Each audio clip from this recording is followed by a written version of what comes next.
Okay, I think we're just going to stick in the hall for the next question. So another question for Dr. Craig. Dr. Craig, you mentioned objective morality is one of the reasons that God has to exist. But I ask you, what can a religious person do that an atheist cannot, morally speaking? And if you can't cite one example, doesn't that make God irrelevant? No, it doesn't. I think to think that, you've misunderstood my argument. What I would say is that if God does not exist, then neither the atheist nor the theist can act morally, because there would be no objective morals. They might do exactly the same things, but they would not count as good and evil. On the other hand, if God does exist, then both the theist and the atheist can lead good, decent, moral lives, because there is an absolute standard of what counts as right and wrong. Do you see? It's the foundation, it's the plumb line that I'm interested in, not whether or not atheists live good moral lives and so forth. And so it's vital to understand this argument to avoid misunderstandings such as the question seemed to reveal. Well, I think I was trying to get at some issue like this when I was pressing Dr. Craig on what the objective morality might be. Well, I guess I'm still kind of stuck there. I appreciate your argument that you're going after some ontology rather than epistemology there. But, you know, if somebody claims that they've got the objective morality, I still really want to know the details. Sure. Okay, question for Dr. Williamson. My question is actually more directed towards both participants. Quite frankly, I'm in this line because it was shorter. But there's this debate, and it's been going on, in this whole science versus religion debate. And science, more specifically, evolution. And there's the question that if you believe in evolution, you can't believe in God. And if you believe in God, because of what your religious book says, you can't believe in evolution. But me personally, I like to think that evolution might just be part of God's higher intelligent design. So I just want to know, is it possible to believe in both from both participants? Well, it seems to me a lot of scientists do manage it, so it's certainly not a logical impossibility.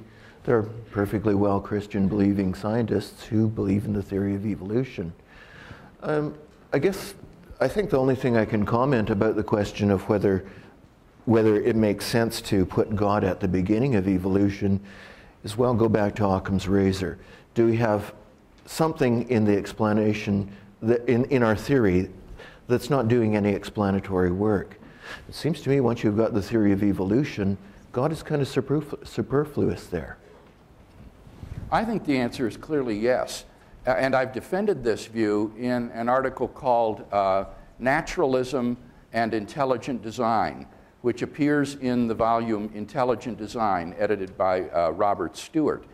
And I would say that evolution could be the means by which the intelligent designer brought about, for example, Homo sapiens. God could intervene in the process to cause systemic macro mutations, for example, that would then be subject to natural selection, that would never, in all probability, have come about had nature been left to its own devices. So I don't see any inherent incompatibility between the two. All right, thank you. Okay, so apparently there's like twice as many people in the overflow, so I'm going to ask from some of the cards. So this is a question for Dr. Craig, and I think I can sum it up by saying, who created God? Could we have the cosmological argument slide again?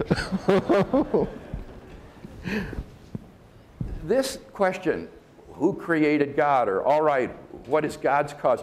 I've heard so many college sophomores ask this question as though this is the sort of knockdown argument that destroys theism. And it's just based on a misunderstanding. Look at the first premise.